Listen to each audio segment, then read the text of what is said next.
Hi, welcome to SBR Sports Picks. He's Mike Brenner. I'm Peter Loshak, but I wouldn't mind being Mike Brenner right about now. We're talking NFL with Al Mcmordie from BigAl.com. It's week 15, and we just covered one game where Al Mcmordie and Mike Brenner wound up going head-to-head. And Mike Brenner, since we started tracking this, we started tracking your head-to-head record because we started to notice that you were kicking ass in it. And since we started tracking it, you're 13-2 ATS since going head-to-head. Yeah, that's with four different cappers. Tracking with four different cappers, and we may have yet another head-to-head here because you have given an official play on the game we're going to cover right now in NFL Week 15. That's Atlanta and San Francisco. And, of course, San Francisco just a disaster of a team, and they are not one of these disaster of a teams that's actually been okay ATS. They've lost 10 out of their last 12 games. They, of course, shut out the Rams in their opening week game and then went on to lose 10 out of their next 12 ATS, which is just unbelievable. And the Falcons, obviously a very quality team. They have some downs. They have some ups. They started off covering week in and week out, and then after that they went about 50-50. But they're coming off a nice blowout win at LA, and the line has gotten bet up. It's 14. Mike Brenner, when the line opened, it was 13, and you gave that one on the Monday night game on the Monday opening line show that we do at 13. At that point, you gave 13 minus 110. You also said you would take the first half opener, whatever that is, when it comes out. Yep. And now it's up to 14. You still liking it as much as you did? I still like it. I don't think they're going to take the pedal off the metal. They're pissed off, and Ryan bounced back strong, as he gave that game away the week before. All right, so they pounded LA. They didn't take, they did not stop. And what happened in that game, and I know they were playing the Rams, but they found some defense, and Dan Quinn, was able to finally say, hey, this thing's coming together. I think this team has still got some anger issues from what's happened the last few weeks, and I don't see them slowing down. I see this as a 20 or more point win. All right. I really do. And with Fisher gone now, that's a wrong team. Right. Okay. No, with all that's taken place since that game against LA, I just really think Atlanta knows, hey, we can get this done. And even though Julio Jones missed practice on Wednesday, all right, he is still going to play. I got a confirmation on that, and I just like the rhythm that Matt Ryan's in right now. All right, we'll see if we have yet another head-to-head here. Right now the line is 13.5 or 14. Al Mcmordie from BigAl.com. What do you like? Well, last week the 49ers were upset as a 3-point home favorite by the New York Jets. And as you guys mentioned, that was their 12th straight loss. Atlanta, on the other hand, annihilated the Rams 42-14. So it's true that San Francisco is 1-12 on the season, and also that Atlanta is 8-5 straight up and against the spread. But this will be by far the largest number of points that Atlanta has been favored by this season. Until this game, the most Atlanta has been favored by. In fact, let me ask Mike a question. Can you say off the top of your head what Atlanta's biggest point spread has been this year as a favorite? If I'm correct, I think it's 8.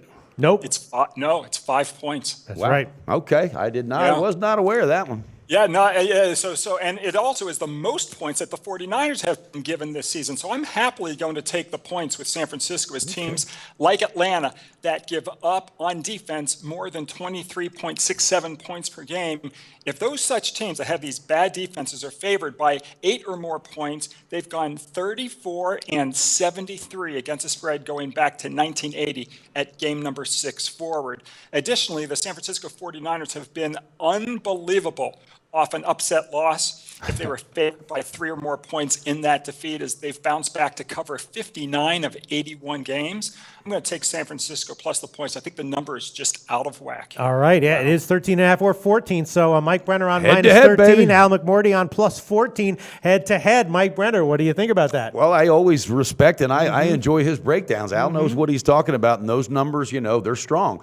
I just think this week, there's nobody willing to play for Chip Kelly. He's as gone gets. And, you got the quarterback debacle the whole year, and I know they played a couple tough games against some good teams. All right, but I just think Atlanta knows they have got to get this done, and they do not want to let this team crawl back into the game. So I think they want to build a big lead and absolutely just shut them down. And, hey, that's why they play the game. I still like it, the last comparable game that they played like this was at Arizona. They were close to a 13.5-point dog and wound up losing that game by only 3. So it was an easy cover for them. Of course. You're not nervous, Mike Brenner? No, I'm not. No? I'm not nervous, Pistol Pete. Even if I lost it, I'm still not going to be nervous. All right. Well, Mike Brenner and Al Mcmordie going head-to-head again on the second game that we're doing this week. Al Mcmordie recommending that you find 14, which is widely available, and take the 49ers. Al Mcmordie's website is BigAl.com. A lot going on there. Tell us about that, Al.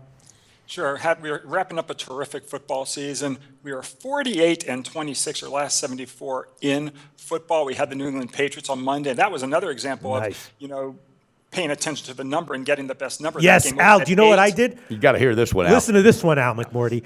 On our Monday opening line show, I recommended taking the Ravens at plus 7.5, and then on our Friday recap show or review, I recommended taking the Pats at -6, and bam, middled it, baby. Wow. Nailed it both. That's a pretty sweet feat. Yeah, I was looking at New England the whole week, but I knew the number was going to come down, so I waited until Monday to give it to my clients, and I released it at -6. Yep. And again, gambling is at bottom a numbers game. Sure. And you have to get the best number, and you have to fight for the best number.